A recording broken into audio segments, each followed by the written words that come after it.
Assalamu alaikum. You're welcome to another class with Teacher P. So today we are going to be talking about the rules of Noon Sakina and Tanween.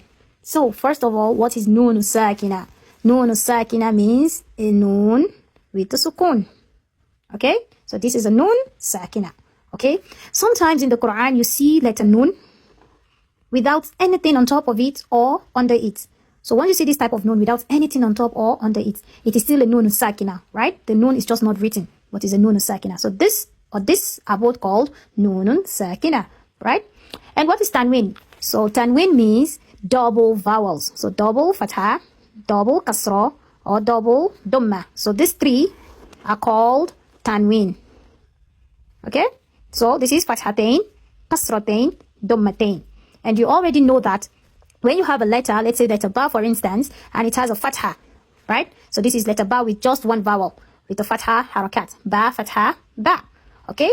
But if it has another vowel, if it has two vowels, that is a tanween, that is a fathatain. So this is going to be ba, fathatain. The sound is going to be what? Ban. Okay? So this second vowel is like a letter noon with a sukun. Right? So it's like you reading ba, fatha ba, nun, sukun, ban. Right? Ba, fatha ba, nun, sukun, ban. So this is the same thing as this. Ba, fatha ba. Oh, sorry. It's the same thing as ba, fathatain, ban. Because it makes the same sound. So this second vowel is what is giving you that sound, that nasalized sound. Okay? So the second vowel is what gives you that nasalized sound, the sound that comes from your nostrils, right? So it's just like, instead of writing the noon and the sukun, we just want to shorten it and then we put double vowel instead. Do you understand? So the same thing with kasratain or dhammatain. So if you have ba, kasratain, that is bin. It's also the same thing like you writing ba, kasrabi, nun, sukun, bin. The same thing when you have ba dhammabu, nun, sukun, bun. It's still the same thing as this. Ba dhammatain, bun. Okay? So the second vowel is a nasalized sound.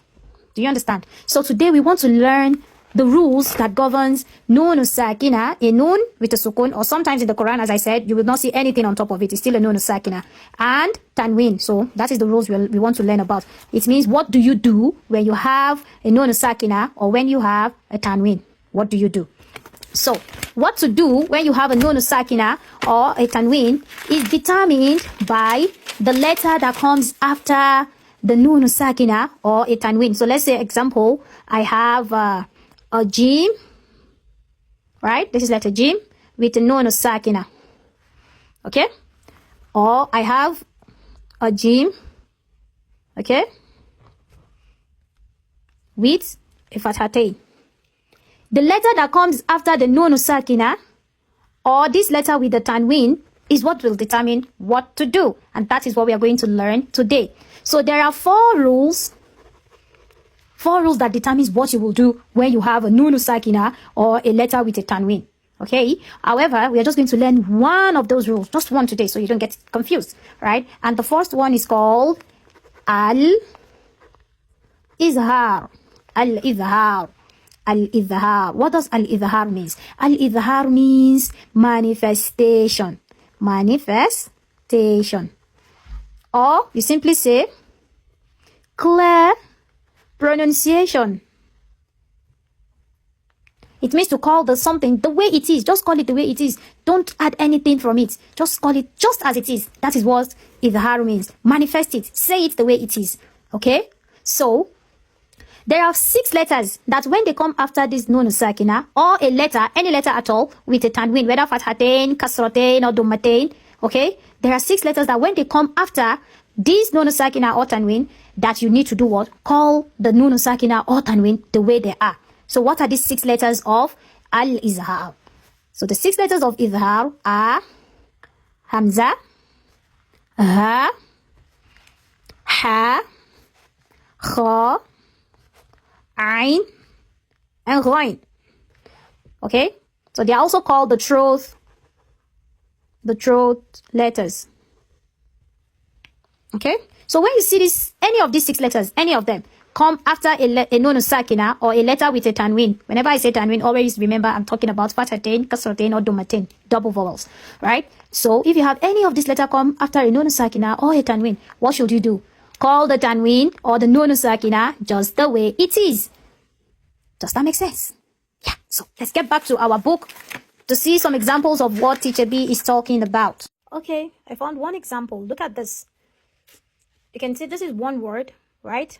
And that word ends with a nun sakina. So another thing you need to always take notice of is that the nun sakina or the tanween is going to be at the end of one word, and then either of these letters of either have is going to be starting the next word. Like in this case, an is one word, and then we have the next word starting with hamza.